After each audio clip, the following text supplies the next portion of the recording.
What's up, guys? Welcome back to Babe's Kitchen once again. Well, today what we're gonna do, we're gonna make some T-bone steak. I gotta tell you, I wasn't a steak person, but once I had T-bone steak, and it was just so juicy. It's not dry like regular steak. I had to show you guys how to make it. So, but you can use the same recipe on if you prefer a different type of steak. Don't get me wrong, definitely use whatever you prefer. So I'm just going to show you how I do my T-bone steak in Babe's Kitchen. So let's get to seasoning up that T-bone steak. Okay guys, so what I did was I had the steak marinating for the last 2 hours. If you don't, if it's spur of the moment, you can definitely still do the same recipe, just add the seasoning. So let me show you, and you can also let it marinate overnight. I didn't think of it last night, so that's why I just did it today for 2 hours.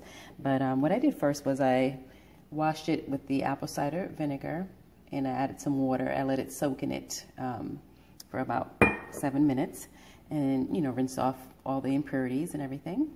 And once I did that, I pat dried it, and I started to season the steak on both sides with my adobo seasoning. I like the butter orange flavor in adobo, so that's the one I use. Season both sides with that, and I use some black pepper on both sides. And then what I did was, for a little extra marinating juiciness, I used Dale's seasoning. This is the reduced sodium blend. You don't want to use too much salt, so it's always good if you can to use a reduced sodium blend. I put this lightly on it on each side of the steak so it can marinate in it. And this itself, of course, has seasoning in it, so I didn't use too much of the adobo. And then I also added on some of my sweet and smoky grill rub. They have different flavors of the rub that you can get. This is just the one that I like, so I use this one on it today. It's by Grill Mates, and they sell it in a smaller bottle also if you don't want to get the big bottle, if you don't use it too often. So this is really, really good.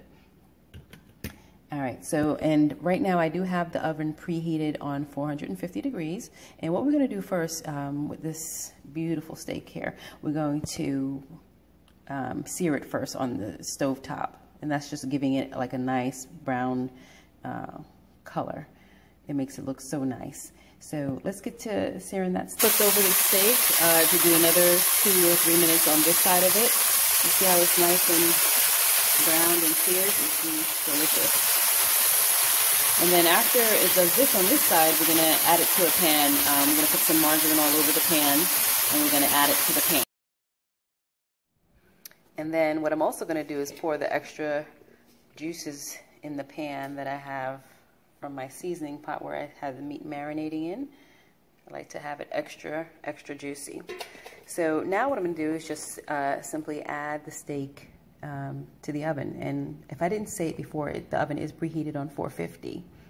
All right, so I'm going to add it to the oven. Okay guys, so that steak is added to the oven, and like I said, at a temperature of 450.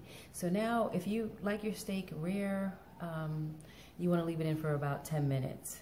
That's if you like it really rare. Me, I like mine pretty much, well done, or close to well done. I don't like to see any red in my meat, so I'll leave it in the oven for about 30 to 35 minutes. And if you want it in between, you can do it maybe about 20, 25 minutes if you want it medium rare. Okay, so I'm letting mine stay in the oven for that 30, 35 minutes or so, and we'll be back with our juicy T-bone steak. Hey guys, we're about 20 minutes in. I'm gonna let it do it for another 10 minutes, and what I did was I ended up putting a little bit of thyme on top and a little bit of parsley leaves, make it look nice and pretty. So that's all that is. You don't have to do that if you don't want to, but I'll just let you know how it's looking, pretty juicy. You can take it out now if you want it like medium rare, but I'm gonna leave it another 10 or 15 minutes, and we'll be back with our finished steak. All right guys, here goes our beautiful T-bone steak, looking delicious. And with this, you can make it with a side of, if you just want some salad. Today I made a side of corn on the cob and a little bit of rice. I always have to have my rice. I made a little bit of some of the Goya Spanish rice in the box. I kept it pretty simple and easy. So I'm going to show you how that looks. Okay guys, so here is my delicious plate of steak, a little side of rice, and corn on the cob. So I would just want to thank you again for joining Babe's Kitchen.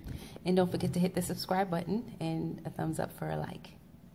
We'll see you next time. Bye.